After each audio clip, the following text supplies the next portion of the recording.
Today, I'm going to try something I've never done. This video might suck, this video might be my best yet. I'm going to try and build the perfect park out of existing rides from a certain theme park chain. The way I'll choose the chain is by spinning a wheel, and today, I'm doing none other than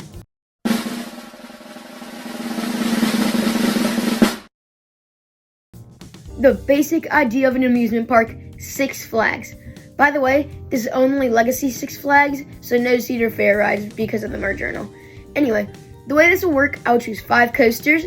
They may not be all of Six Flags' 5 best coasters, but I want to switch it up. I want some variety, so yeah. The 5 best Six Flags flat rides, yet again, some variety needed, so it might not be the 5 best flat rides in the chain. And then, these next 4 categories will be a little different. The setting, size, the park hours, and the way the park is ran. The way I'll do this is I'll go 1 coaster, then 1 flat ride, and then go back and forth until I have 5 of each. And then I will do the last 4 categories. But as I was saying before, this is my first time trying something like this, but hopefully you guys enjoy anyway. So without further ado, let's begin and choose our first coaster. There's lots of amazing coasters to choose from. X2, Iron Rattler, Wicked Cyclone, but I did not choose any of those. And honestly, my choice might be kind of obvious.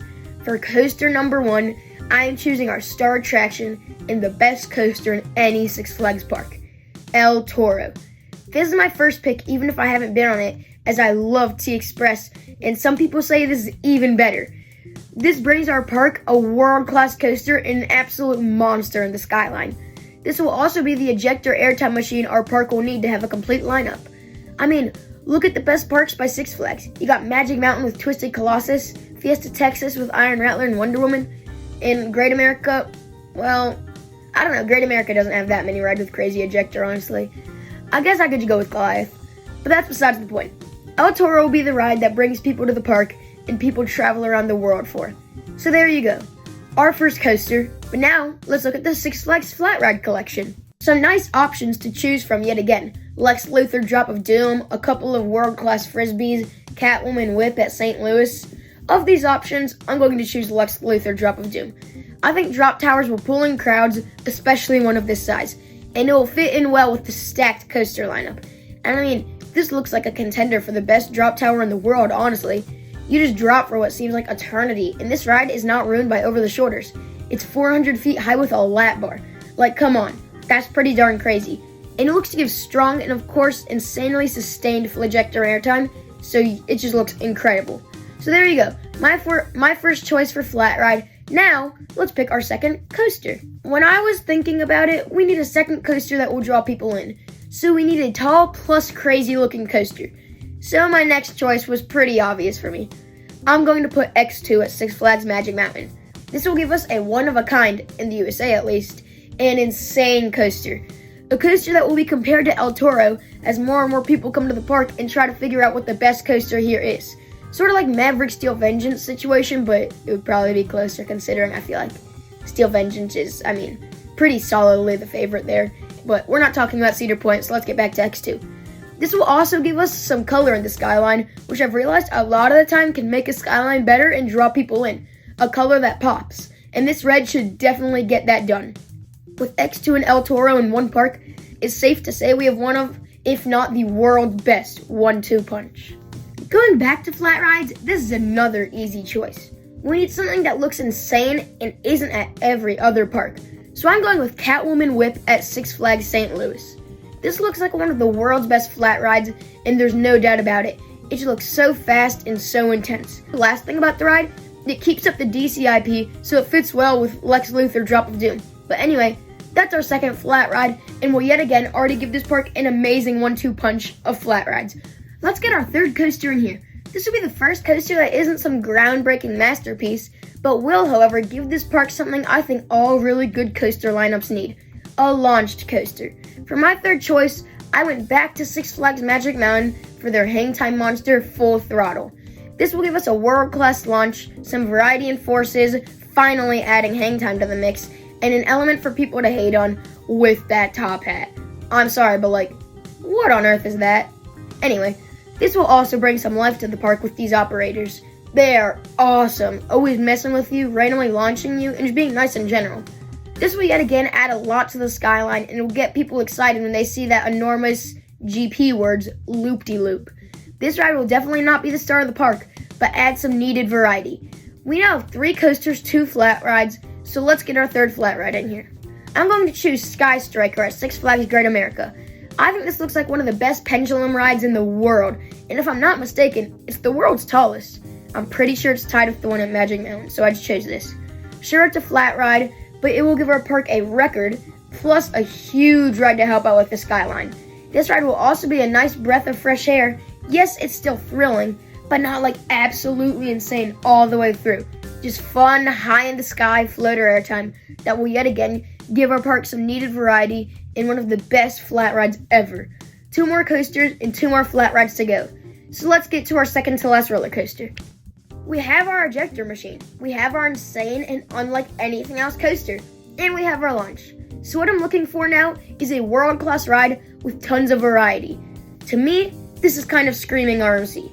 I'm trying to decide between Wicked Cyclone and Iron Rattler, and when I really thought about one thing, my final decision is Wicked Cyclone. I just thought about it, but all the coasters at the park are quite short. The only one that isn't a genuinely just really short ride time is El Toro, but because there's not that many elements, it's still quite below average for ride time. That cannot be said for Wicked Cyclone, as some would even make the argument it's too long for its own good.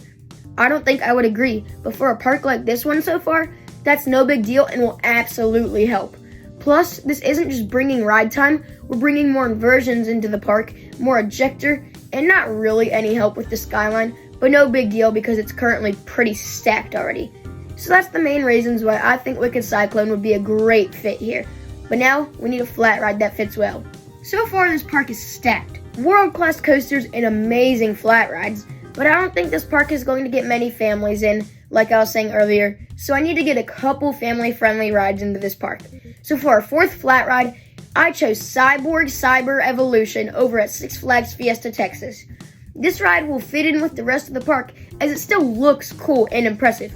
It's probably a lame ride experience, but yet again, we're just getting our family ride, so not a big deal. And this will also fit in with the 2 other DC IP flat rides I've chosen and give what I'm assuming would be a DC themed section a family ride. We are now to the last ride of each category, starting with our coaster. I know if I'm trying to build the perfect Six Flags park, I should probably pick a family coaster, but that sounds kind of boring, since it's literally the last ride. So I'm going to stick to thrill coasters for this last one. This took me a little while to decide on because there's still a lot of good options left, but I decided to give this last spot to none other than Superman the Ride at Six Flags New England, making it 2 coasters for New England. When I was trying to make my decision, I realized something. I don't have a good traditional steel coaster, and a B&M Hyper is too boring. So that only leaves me with a couple of coasters, and this is my final choice. Superman adds to the skyline, gives you a world-class experience with tons of airtime, gives the park some needed positive G's, and a roller coaster related to the DCIP. It just felt right to put Superman in this spot, and to me, definitely completed this world-class coaster collection. And I know this is only 5 coasters, so it's not really a complete lineup. I just didn't want to do any more than that because this video would be even longer. So just imagine the rest of them are your average B&M coasters, or maybe some like Kiddie Mine Train or something. Anyway, Superman was my last choice for coasters, but I still have to pick one last flat ride. So my choice for the last flat ride is, yet again, I'm not going to go with a family ride because that is boring. So I will choose something maybe in the middle. But it's also insane for our skyline. I'm going with Supergirl Skyflight at Six Flags Fiesta Texas. This gives us an imposing ride, a flat ride with minimalistic restraints, and a ride that will give people a view of this park. Just getting to see this full park of stacked coasters and world-class flat rides, I think it would be awesome, and I would love getting those amazing views, with a good bit of thrill added to the mix. It will add even more variety to this park, and it's also our last ride we have to choose. We have finally created our world-class ride collection, but before we go over everything I chose, let's get through some major categories for a park. I'm going to start with setting, because that was the easiest to choose from. I think Fiesta Texas pretty handedly takes this. The interactions with the quarry wall are amazing. Maybe this park could do something like Fiesta does and give some VIP tours on the quarry wall or something. I just thought about it. That could be pretty darn cool, actually. Anyway, there's so many things to do with this. Plus, could make some of these rides I chose even better, which is just crazy. So now, let's go to the way the park is ran. I hate to be repetitive, but I truly think I have to take Fiesta Texas again. This park is ran well, and it genuinely seems like Six Flags really cares about this park. It's just a breath of fresh air compared to some of these pretty darn bad Six Flags parks. It just shows how inconsistent Six Flags can be. But of course, that's not the case for Fiesta Texas, as that park is what looks to be the best ran Six Flags park. Now, let's talk about park hours, when the park is open and closed. And honestly, I don't know much about this, but it seems like Magic Mountain has pretty good hours. Opens at a good time, closed late enough to where you're satisfied with your visit, and most likely get night rides. I'm just going over this category fast because I don't know which park is actually the best here, like, at all. So yeah, next and last category, a surprising make or break for a park, atmosphere. This can turn a park from world class to bad, and you do not want to visit if there's a bad atmosphere. This time around, I had a pretty easy choice you might not expect. Just kidding. We're going back to the best Six Flags park in choosing Fiesta Texas. This place just gives off like the happy fun vibe. The atmosphere just seems so much more fun and chill compared to something like Great Adventure. I think that may partially be because of the quarry wall, but our park has that, so plus this park is just a lot cleaner and nicer than your average Six Flags park. It's an absolute step up from most, if not all, Six Flags parks, and is my choice for our last category. We have finally made it to the end, so let's go over our final choices.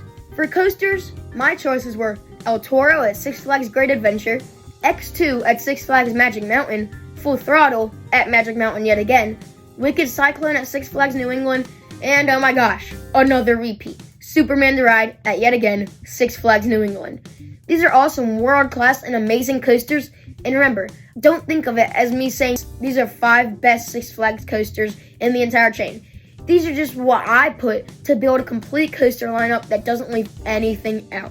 For flat rides, my choices were Lex Luthor Drop of Doom at, of course, Six Flags Magic Mountain, Catwoman Whip at Six Flags St. Louis, Sky Striker at Six Flags Great America, Cyborg Cyber Evolution at Six Flags Fiesta Texas, and I will stay in Fiesta Texas for our last ride, Supergirl Skyflight.